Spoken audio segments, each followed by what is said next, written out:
If you've ever wondered what the heck you actually said at the end of that party, or wanted a do-over button for those cringeworthy encounters, then you've experienced what we call the joy of awkwardness. I'm Mindy. And I'm Bree. And we're here to celebrate the awkward. Embrace the awkward. And remind you of one important thing. You may be awkward, but you're definitely not alone. Well, that was awkward. Hi, Mendy. Hi, Bree. Oh, it's so good to see you today. You too. Do you have an awkward story from this week?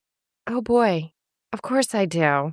So this one happened on a stage live in front of people. Denise and I were co-hosting one of our comedy nights. Hold on. One thing first. What? We need to tell our listener who Denise is, because even though she's famous to us, not everybody knows who she is. Yes, Denise is our best friend. We share her. And we call her Dee Dee. Yes. So you were on stage, one of your comedy nights. By the way, fantastic comedy nights. Oh, thank you. It's been so much fun while we've been on hiatus to get to go see you perform and be funny in front of a bunch of people. Although I get a little jealous because I want it to just be me. Up there alone performing for everyone? No, an audience of one. So you're performing with Denise. Yes. Co-hosting as the Tiptop Twins this comedy night. Who are the Tiptop Twins? I was afraid you were going to ask this. Whenever somebody asked who the Tiptop Twins are, they're so hard to describe. They're so unique. Do you know the show Hee Haw? Of course you do. I know Hee Haw. All right, so imagine all those girls from Hee Haw, but they're a whole lot naughtier and not quite as smart, except when it comes to beauty techniques. They've got beauty techniques down? Yeah, and our origin story for them is that they are our legal wards, and we take care of them because they can't function in the real world. And every once in a while, the girls sneak out and they get up to mischief, go around promoting businesses that never asked to be promoted, like fireworks stands and little kids' lemonade stands. Oh my gosh, I'm going to put a link to that video of the Tiptop Twins at the lemonade stand in the show notes, because really, truly, if you need a pick-me-up, go watch that video. It cracks me up. I watch it when I'm feeling sad. And there's tiny tractors in it.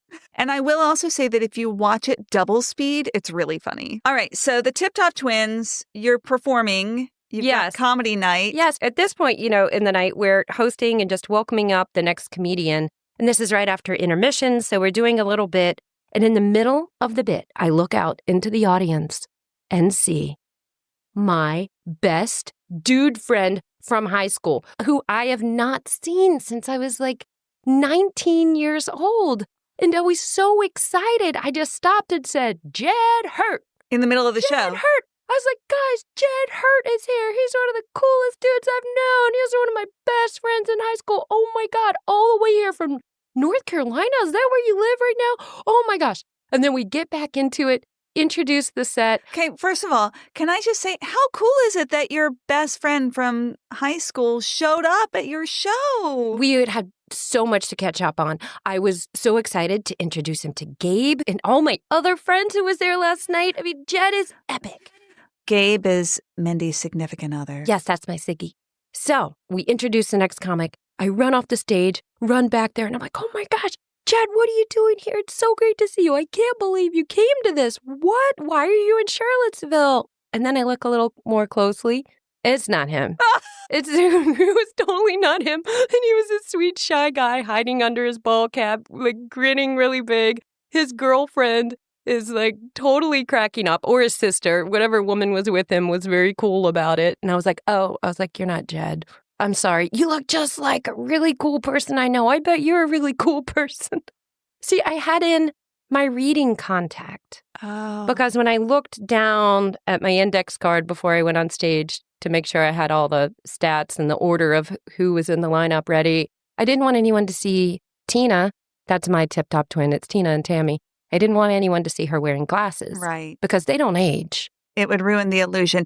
And by the way, for our younger listener, what Mendy's talking about is that when your eyes start to not adjust as quickly to near and far, which happens usually around the age of 40-something, then one of the strategies for dealing with that, so you don't have to put on your reading glasses all the time, is to get one contact that fixes your eyes for near and one that fixes it for far if you need that. But Mendy has perfect vision other than this reading thing, so she only needs one contact.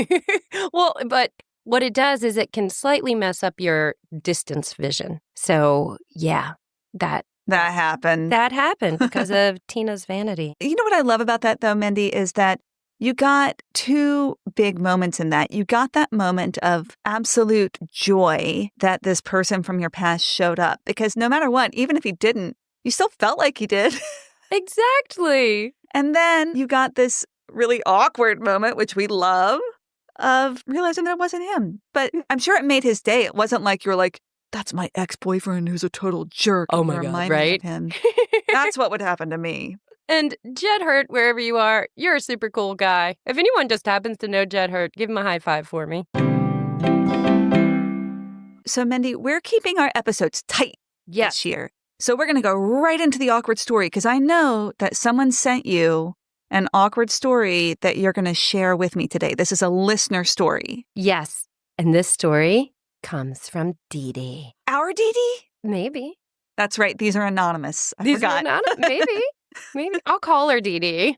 Well, I know it'll be good if it's from anyone resembling our Dee Dee. Exactly. It's also going to be extra good because it's 1991. Oh, yeah. The year I graduated from high school. Yes. And it was the end of apartheid. That was fortuitous. In January, the Gulf War began.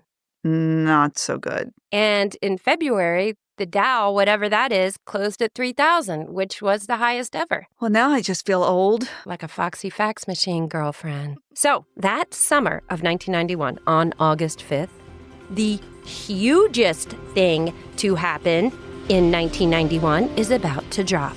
HBO will air what will become the record-breaking, most-watched entertainment special in its history. Madonna's Blonde Ambition live. Oh, my gosh. Do you remember that, Bree? Oh, like it was yesterday. It was super, super controversial.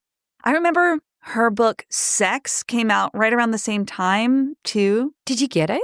No, Mendy. I just go to the bookstore and hold it. You didn't read it in the store? No, it was wrapped in cellophane. Ooh.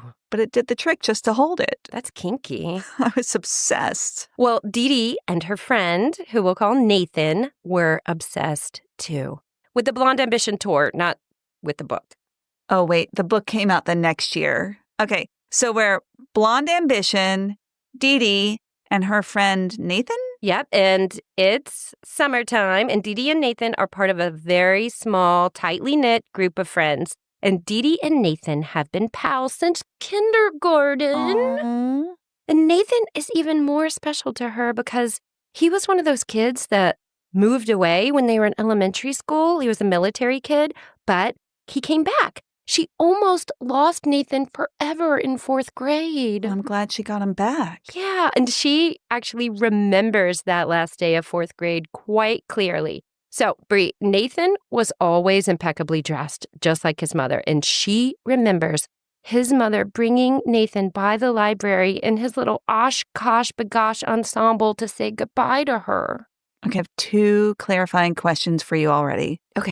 Number 1, you said that Mom and Nathan dressed alike. So were they wearing matching Oshkosh Bagosh? No. Sorry. Alike in that they were both dressed really well. So Mom is not cramming herself into some corduroy dungarees.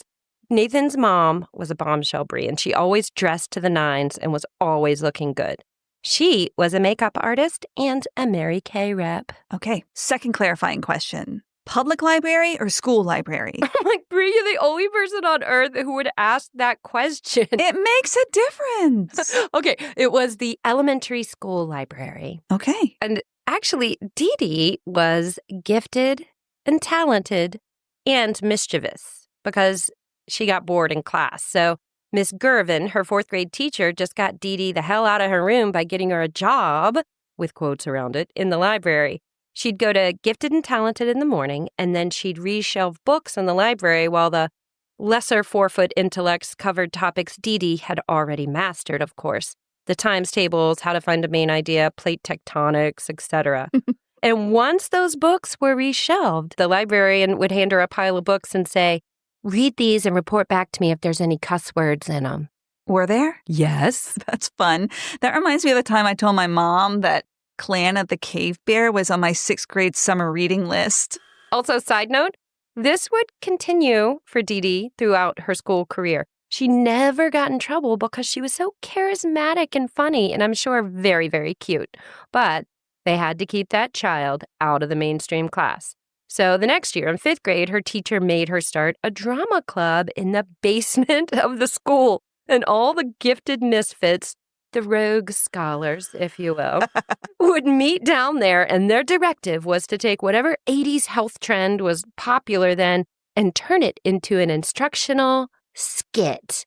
They were to take as long as they needed, so long as they absolutely did not return to class. Do you remember those 80s health things, Bree, those campaigns? Just say no. Get in shape, girl. Oh, and the one you never heard of, Bree, Stranger Danger.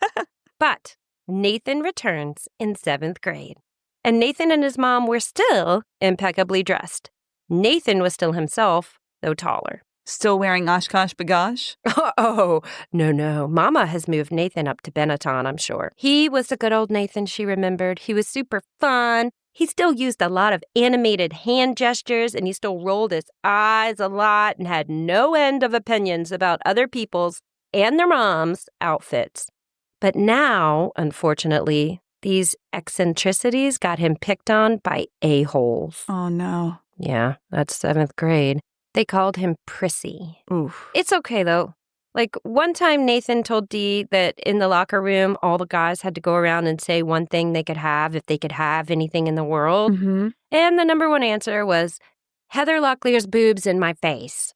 That's disappointing. Yeah. But Nathan's, though, 3 Swatch watches. I only have 1 right now. Okay. Later on, Nathan would come out. But at this time, Nathan didn't know he was gay. Oh, my God, Mendy. Is this going to be a really awkward and traumatic coming out story? I don't want these boys to out Nathan. No. I only bring this up to emphasize that Madonna was very important to him. Just bookmark that. Okay. So this summer, Dee Dee, Nathan, the rest of their group are having a blast. They're going to the movies, cruising around their small town in Dee Dee's Superfly beast of a Dodge Charger 2.2, chilling in the BK Lounge. Bree, do you know what the BK Lounge is? Yeah, Burger King. I'm proud of you. And they've all got jobs, but when one of them is off work, they go bother the other one at their jobs. Oh, Bree, I wish we could bother each other at our jobs. Mendy, you do bother me at my job. Oh, yeah. Nathan works at the Belk. So does his mom. And she has moved up in the world since their grand departure in Nathan's 4th grade year. So she was now the Estee Lauder consultant. Oh, my gosh. Yeah, that was a big deal. Yeah, it was. Do you remember the Estee Lauder smell? I remember going to Leggett's, which was Belk's cousin. Yeah. And going to the makeup counter and just like dreaming of whatever concoctions might make me look like Linda Evangelista. And whenever the counter ladies did our makeup for free, we came out looking like Vegas showgirls at the tender age of 14. Ready for your glamour shot. Oh my gosh, listener, you should see Mendy's glamour shots. They're so good. Will you attach them to the episode? They're gloriously awkward. And listeners, please send us your glamour shots. Yes, we want to see them. We'll make a glamour shot gallery. I'm so excited. So Denise and crew would go bother Nathan when he was working. And when she was working, either at the Harris Teeter or the King of Pizza, Nathan and the crew would come bother her. And when Dee Dee and Nathan weren't working, they'd go bother Teresa at the Whataburger at Katie over at the A&P.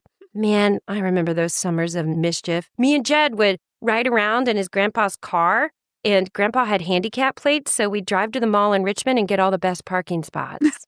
I know that was awful, guys, but I was a teenager. Did you do things like that, Bree? Did you mess around with your friends during your teenage summers? I think, Mendy, that we have established before that the root of all of my problems is that I never messed around before college. Oh. It's okay. I make up for it by being friends with you now. Yay. And when all the friends are off, Dee Dee, Nathan, all of them, They spend a lot of time at Nathan's house playing board games. Well, that's wholesome. And I feel like I have to mention that their favorite board game was the Trump board game. The what? The Trump board game. I didn't catch that. It's the game with the motto, it's not whether you lose or win, it's whether you win. Oh, the Trump board game. Moving on. Nathan's house was as meticulously put together as Nathan and his mother were. It was a big house on a hill in a neighborhood. It was so fun for kids. And Dee Dee said they always had Oreos and a kick-ass pantry. Oh, God, I love a pantry. The immersive snack experience. Pick a day of the week. They're either at Dee Dee's or Nathan's place. One day, this summer, Dee Dee receives a call from Nathan. He's going to the beach with his family in a couple of weeks, so he will be gone when Madonna's concert airs on cable, and he needs her to record it. Dee Dee doesn't have cable. Oh, I can see where this is going. He and his meticulous 3-bedroom house atop the hill with the kick-ass pantry does, of course, have cable. Did you have cable, Mendy? Oh, God, no. We had 3 channels. What about you? Dad had cable. Mom had satellite. Sweet. Well, my in-town grandma had MTV, and I'd stay up late and watch Real Sex after she went to bed. Mendy, you watch porn? No, do you remember that series? Maybe it was on HBO. It was like a documentary exploring sexuality in the 90s. It still gave me tingles, though. So to recap, Nathan needs Dee Dee to record Madonna while he's on vacation. And Dee Dee doesn't have cable. And Nathan's mom said he was not allowed to set the VCR to record in his absence. Why? We can imagine. Her weak reasoning is that they had to unplug all appliances while they were gone. Is that a thing? With toasters, maybe, because fire hazard.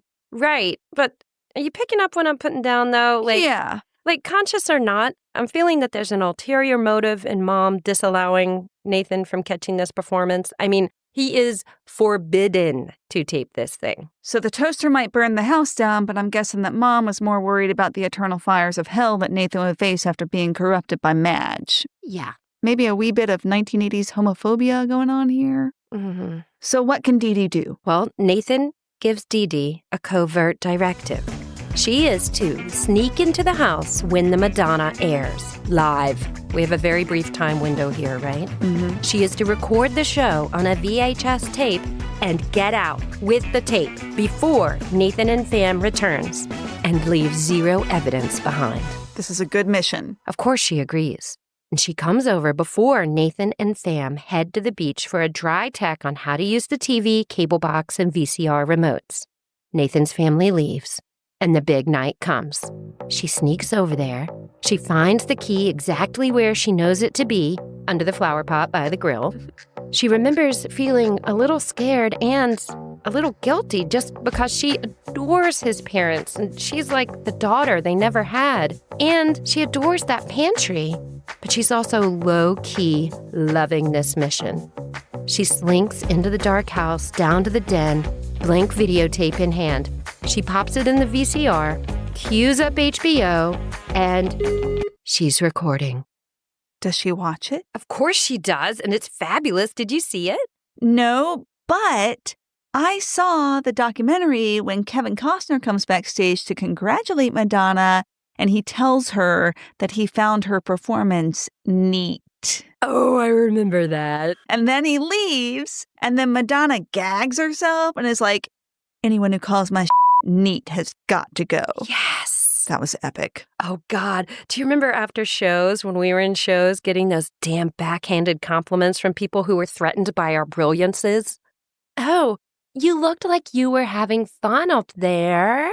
Oh, it was brave of you to be up there naked in front of everyone. It was brave of you to give that compliment, because now you're on the list. So Dee Dee finishes the job, pops out the tape, and slinks back outside and back home. Nathan calls the next day. They're back. Dee Dee's so looking forward to catching up with him, watching the bootleg movie with him. Not at his house. At her house.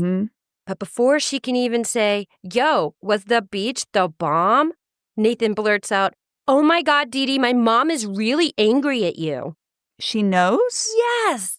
How? Well, remember Dee Dee has a Dodge Charger 2.2? It was a distinct specimen of automobilia already, but this thing was loud. And it was all light blue with a dark blue hood, and on that hood, the numbers 2.2 were prominently emblazoned. And that night, that faithful night, our girl had pulled all the way up that driveway. Our Dee Dee would never make that mistake now. Oh, no. But, oh my God, I totally get it. Remember, that house was up on the hill. Dee Dee always had to park on the street and carry her ass up that hill on her legs to get to the pantry. The night of the sting, the family was gone, so she got to ride her rowdy 2.2 rocket up that driveway and rumble right into the premier parking place. But small towns have neighbors. Watchful neighbors. And one neighbor, Mrs. Harris, knew Dee Dee and her Charger quite well. She was a busybody. Yeah, not only that. Mrs. Harris was Dee Dee's best girlfriend's first cousin once removed. Dee Dee had been inside of Mrs. Harris's house and eaten her chicken tetrazzini. And apparently, Mrs. Harris was checking in with Nathan's mom after their return from the beach, and Mrs. Harris casually mentioned seeing Dee Dee there and how kind it was of her to take time out of her evening to water the plants or whatever she was up to. And Nathan's mom knew exactly what Dee Dee had done in her den on that fateful night. Nathan was in trouble, but Dee Dee, she was the one who was really in hot water. She was really the target of Nathan's mom's rage. Nathan's mom had always wanted a daughter, and Dee Dee had happily played that role for many years. But now Dee Dee was out of the fold. Really? Dee Dee was banned from Nathan's house. Persona non grata. They didn't even let her explain? She's a smart girl. She could have come up with a cover. No, this was dishonor. This was betrayal. Remember, they are a military family, and they are scared for Nathan's little precious gay soul, even though they're not saying that part out loud. Oh, I forgot the military part. This 3-bedroom house atop the hill that had cable TV in the den was a house of honor, Bree. And Dee Dee had violated the code.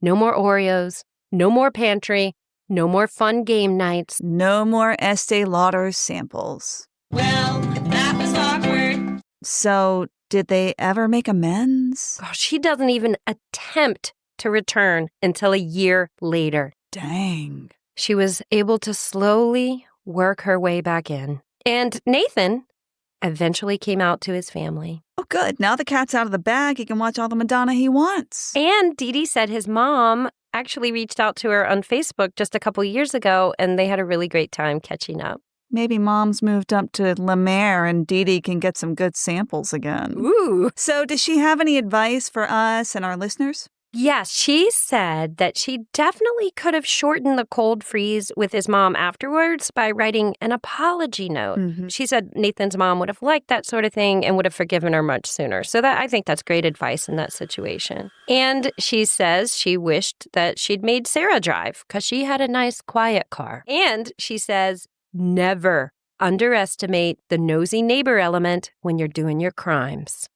That's good advice. Oh, yeah. Bree, what would you have done in that situation? Well, you know, Mendy, I would have been terrified of getting caught. Mm-hmm. So I probably would have reached out to Mom earlier to see. You mean before the crime? Yeah. Once I knew that Nathan needed me to get in the house, I would have come up with another alibi to be in the house that was based on Mom.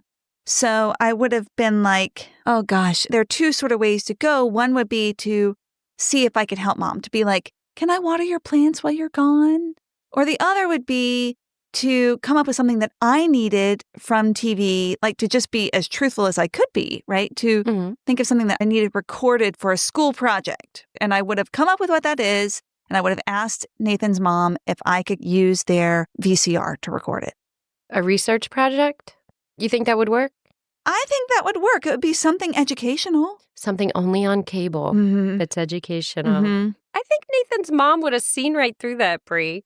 Mendy, why would she have seen right through it? I have not given her any reason to doubt me before. Oh. I have been so good. I'm such a good daughter. I'm such a good near daughter. I forgot. That's right. I did say, what would you do in this situation? That's right. There is nothing devious about me, unlike Dee Dee. How about you, Mendy? Oh, easy. I would have gone to somebody else's house to record it. Somebody who had cable. Although, I wonder if the pantry is part of this. There's like, you know what? If I recorded at Nathan's house, I'm going to have free run of that pantry. God, this is hard. Well, I think also of the cold freeze part where she's not allowed to go to his house for a year. That was like the hub of all their friendships. Yeah, where would they play board games? Exactly. And everybody else would go to his house. I mean, I wouldn't fault my friends for being like, we're all going to Nathan's. I wouldn't be mad.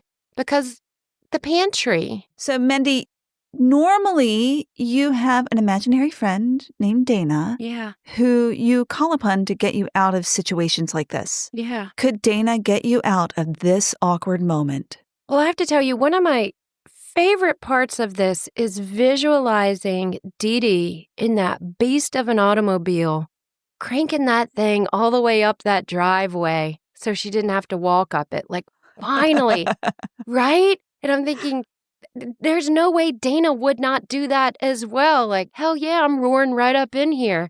So Dana still would have done that. I think, parking farther down the street would have been good.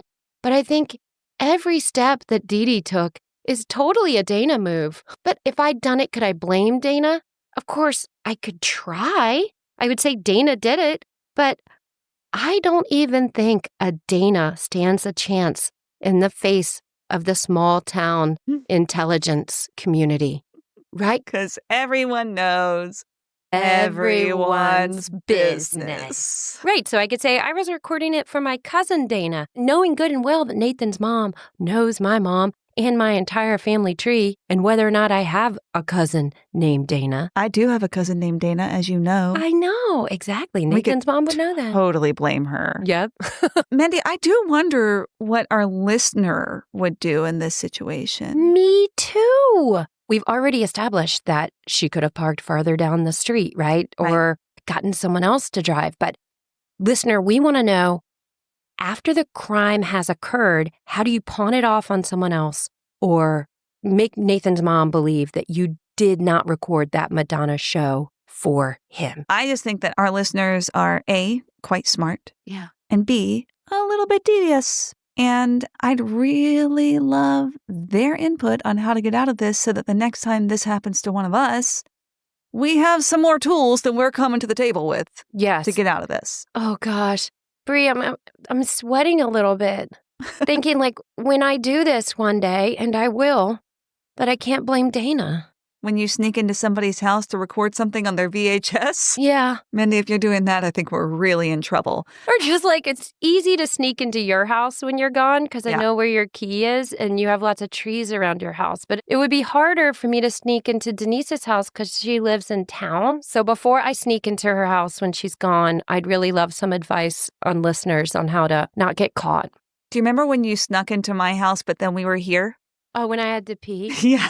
Yeah, that was awesome. That was a pleasant surprise, though. But I didn't see you because you were wrapped in your sauna blanket meditating or something. Well, we'd just gotten back from a big trip, and I always need a day or two before I tell anybody that I'm home. But you caught me. But I didn't know it was you. I thought it was a nosy neighbor. I would have gotten out of the sauna blanket for you. I thought about that and how much I wanted to see you, but I also thought how gross your skin would be when you got out of the blanket. And I was like, I'm glad she's home. I'll hug her later. Just a little sweaty. So, Mendy, we used to rank these moments on a scale of 1 to 10. Do you remember that? Yeah. We weren't very good at it. Because we really had a hard time not giving anybody a high score. Right, because we identify with these people so much. Did we ever get a story that was like a 1? We're like, well, that's actually not that awkward. Well, not to us, but I think we've already established that our listener is very smart. Yeah. Very devious. Mm-hmm. And I also think they might be very good judges of how awkward this is. So, listener, please, if you are listening on Spotify, you can leave us a comment. Nobody ever leaves us comments there. I want to change that this season. Yeah, I want some of that. So, just right now, while you're listening, Scroll down. You can see there's a little place to leave a comment, and leave a comment. It can just be a number, 1 to 10. 1 means not awkward at all. 10 means super duper awkward. Just leave us that. It will actually make our day. Yeah, and you could do the same thing on YouTube, right? You could. Yeah. But not Apple. Can't do it Apple on doesn't Apple. have comments. What do they do? Because they can't comment on Apple. Oh, super easy. If you're listening on Apple, you just text Mendy. So it's 434-0. Yeah, hit me up. And if you don't want to text Mendy, you can email us at wellthatwasawkwardpodcast@gmail.com. Dee Dee, thank you for this story, and thank you for being such a good friend to Yes. Nathan. Can you find another Charger 2.2 so we can roll up in that sometime? Hey, Dee Dee, thank you for this story. And thank you, Madonna, for everything you did for us. Bree, can I sing a Madonna song? No, but you can sing this song. Nathan needed to tape Madonna's show, His mama got freaked out and said, hell no. but Dee Dee's ride won't incognito. Well, that was awkward. So here's a tip from us to you. When you're caught sneaking in your 2.2, Send a note to the mamas, what you gotta do. Mendy, when you stopped by my house, did you eat all my chips? don't cry for my corn tortillas. Those were my corn tortillas. Mama, don't preach. Well, that was awkward. Hey, listener. Usually our stories come from an anonymous storyteller, but today's story came from our friend Denise Stewart, and we want to make sure that you can get in touch with her to hear more of her antics. So head over to the show notes to find out more about Denise and all of her awkward stories. We love you, Denise. This has been an Awkward Sage production.